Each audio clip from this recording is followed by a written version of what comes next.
Hello guys. Ah, ano bang ginagawa ko dito sa harap ng camera ngayon? Hindi ko rin alam sa totoo lang. Pero gusto ko pa magatan na tong video na to na what person I am. Sa video na ito, tatalakayin ko kung magiging casual lang ako na version ko. Kung ano ako, kung magiging straightforward ako sa pananalita, walang complexity, at pipilitin kong maging understandable sa inyo. So, yeah. Ang kwento ko ngayon ay kung anong uri ba akong tao. Ano bang personality ko as human, as me, as my personality. At ano ba pakiramdam dito na nandito sa lugar kung nasaan ako. You know, we will make this entire video Tagalog, which is more convenient for me to use. And I don't I I'm not familiar with advanced English. That's why I decide to make it fully Tagalog. So yeah, I am a Filipino and my language is Tagalog. Hindi introduction tong video na to. Dapat casual lang, parang tao lang ako na nakikilala mo diyan sa labas, mga nakakausap mo. Parang ganun lang na tipo na ano. So yun nga. Hindi ako parte ng mga geng-geng, mga cool geng-geng. Hindi ako parte nun sa age ko to. And then, yeah, I'm interested with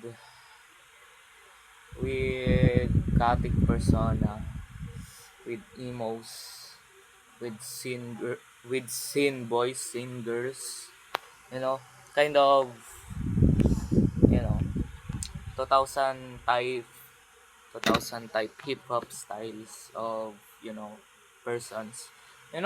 Sa pagdating sa pananamit, more likely hindi ko na pinag-iisipan yung mga sinusuot ko. Kadalasan, yung mga suot kong damit is parang galing lang sa ukay-ukay, at saka kung ano lang masuot ko, basta mag-fit sa akin, basta tingin ko okay na para sa akin yun, okay na sa akin yun. So wala nang ano pa. Pagdating sa pagpoporma, kung papapiliin niyo ako sa pagpoporma, kung ano yung mga type kong suotin, yung mga type kong suotin ay more likely dark colors, or I like royal blues, and neon blues, neon lightnings. Pagdating sa mga styles naman ng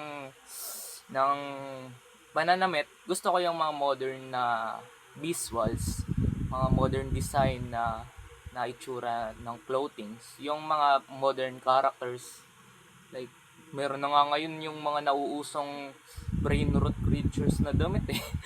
I don't know, pero na-notice ko lang yun sa mga pangbatang damit. Like what the heck, internet guys. Internet, exploited yung mga brand at saka mga type ng modern designs through internet, exploited. That's why na-impluwensya ng internet yung ibang mga pananamit, like brain rot, kung ano yung mga trend na nauuso, like naging part ng pananamit. Conscious ako pagdating sa pananamit kasi ipapalit tayo ng ng pananamit, ng kulay, ng design natin. Parang i-customize mo rin yung character mo. Kasi beside doon, hindi naman pwede tayo nakahubad, di ba? Kaya nga. So, yun. Bumili din ako ng mga fashion things, which is hairspray, some foundations, and colognes. I'm proudly to say na akin talaga yung mga gamit na yun. And then, I'm broke. I'm actually broke, guys. Wala akong pera. I mean, isipin nyo ng gustong isipin nyo na ang taon to ay mukha bang walang pera dahil adult na siya. Medyo adult na, like 20, 20. Pero sa totoo lang, wala pa talaga akong pera, guys. Ayun, wala akong matinong trabaho. So, don't expect na pwede mo ako yan kasi, adult yun, mukhang, may sarili ng pera. Wala ako nun. Wala pa akong masyadong, tambay lang ako dito sa bahay, sa totoo lang. And then, nakikipagkaibigan sa mga bata dyan sa labas. Kahit sino na pakiramdam ka mabait, then maunawaan ka emotionally, mentally, maunawaan yung psychological mo, okay na sa akin yun, pwede ko na makausap yun. And then, hindi naman ako mapili. Sa totoo lang, pantay-pantay ako pagdating sa mga tao. Hindi ko sila tinitreat na adult o bata. Kahit bata, tinitingnan ko as adult din. Kaso, yung mga bata, hindi mapagkailan na immature talaga yung identity at yung pananaw sa buhay. Medyo mahirap lang pakisamahan yung mga bata, sa totoo lang. Pero, para sa akin, dapat fair tayo. Lahat i-treat natin na normal lang. Kasi, hindi ako naniniwala sa konsepto ng aging. Lahat tayo ay bata na tumanda lang din, na naging adult. Lahat tayo dapat pantay-pantay lang yung pagtrato sa isa't isa. Walang matanda, walang bata, walang special to kasi senior, mga gano'n. Walang ganun sa akin. Like, pantay ako tumarato ng tao. Like, para sa akin, it's fair na pantay yung... Ayoko nga rin ng dinodominate ako. Like, basta sa paraan lang na masyado silang nasusunod sa para sa'yo. Like, basta inuutos-utusan ka ng kung ano-ano, like, parang nasusunod sila, basta mahirap lang mag-set ng boundary para kontrolin yung abilidad nila na mag-command sa'yo. Kasi, ang bilis ka nila nako-command pag wala kang security sa sarili mo, mamaya utos-utusan ka na lang ng mga bata kung ano-anong pagawa sa'yo. Diba, ganun pag hindi nila nire-respeto or hindi nila ina-identify ka as tao na may sariling, basta hindi ko ma-express basta tao na hindi mo madaling makokontrol o mauutusan o makocommand o may slave o ma-turn agad na alipin. Hindi mo mabilis magagawang ganun. Just something. Wala kang pinapalabas na okay. But, yan nga, ang topic ng video natin ay kung anong klaseng tao ako. So, ay isa na rin yung mga sinabi kong yon sa paunang mga impormasyon tungkol sa akin. Actually, mabait akong tao. Like,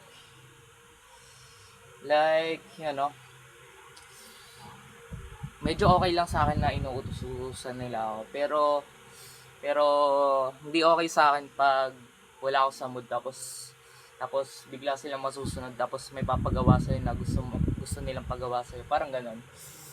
At saka hindi ako sumusunod sa mga dare. Kunyari, may tao matanda, dinner ka, gawin mo nga to, hindi ako tuto, hindi ko yung gagawin. Isa yun. Anyway, I supposed to be independent person of me. And binabalyo ko yung personality ko as human. Hindi mo pwedeng uto-utoin na parang laro-laruan lang.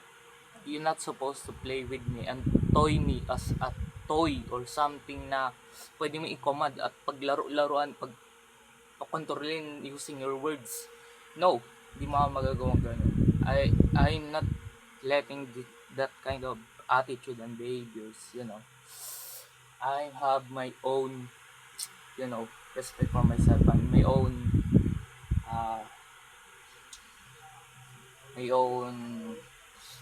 sarili kong dignidad, personalidad at sariling mga prinsipyo sa buhay. I have my own, so respect that and respect my boundaries and my rules. That's why. And then I'm basically a normal person. Medyo strict lang ako pagdating sa mga mga rules ko sa sarili ko kasi hindi mo dapat hayaan na mga tao ay madali kang nauutos-utusan, nakokontrol. Yan yung mahirap pag yung tao masyado ng controlling, masyado nang nagko-command sa'yo, o yung nilalagay ka lang nila sa mababang antas tapos madali ka lang nila kontrolin kung gusto nila. No! Yun yung bagay na hindi ko pinapayagan na gawin nila. And then, yun na, open ako sa lahat. Like, friendly, mabait, but I hate being controlled by anyone. And also,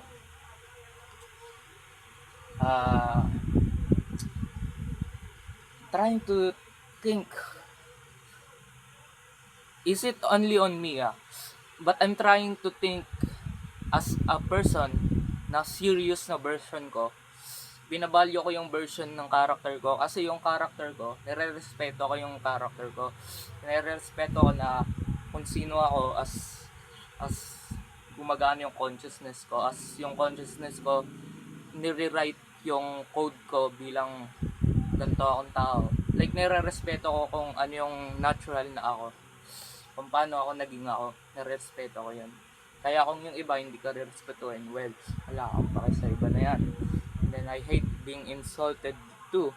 And also, I hate na may nangangalam sa identity ko at may mga, may mga hackers online Like, I hate stalkers too. And, yeah, it's not something so interesting to know, right? I don't know kung paano ako magiging interesting na tao dito. Like, wala akong experience kung paano ako magiging isang entertaining na tao sa totoo lang. Kasi, in order na nandito tayo sa YouTube at nag-upload ako dito sa YouTube, di ba, isa ka dapat type ng tao na sobrang entertaining, maraming kayang sabihin, maraming naiisip, like, nag-work ng maayos yung cognition mo, like, nakapag-formulate, nakapag-brainstorm ng ideas, di ba? As, entertainer ka dahil nag-upload ka nga ng mga video dito sa YouTube, isa kang vlogger, like that. Pero, I am a person na iniisip ko na kung ano-ano, magulo yung utak ko Like, kung ano-anong naiisip ko And then, hindi ako makapag-desisyon kung ano ba talaga ako minsan dito sa like, naguguluhan ako, like sige, random na lang i-upload natin. Like, what the heck, man?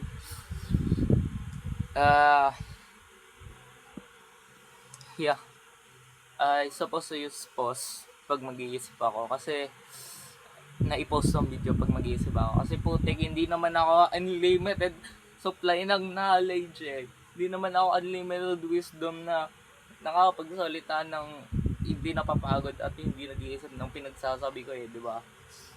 So, yun. At sobrang boring ko nga kailan lang nakagawa na ako ng AI. Pero hindi siya kagaya ng ine-expect natin na AI. Ano lang siya, online din yung brain niya, GPT-4 yung ginagamit nun. And then, I don't know, parang gumawa lang ako ng interface ng AI gamit nung isa pang AI na Gemini. And then, pinalagyan ko lang kinunik ko lang sa GPT-4, parang gumamit ka na lang rin ng GPT-4. Pero ang pagkakaiba kasi nung ginawa ko, para yung companion, na yung chat niya talaga pang companion, para siyang companion na chatter. Hindi siya yung pag tinanong mo magpo-provide ng maraming message, maraming information like generative text tool like GPT-4 at Gemini. Hindi siya ganun kahabang magsulat. Like, maikli lang at saka pantao lang yung conversation nung ginawa ko na version na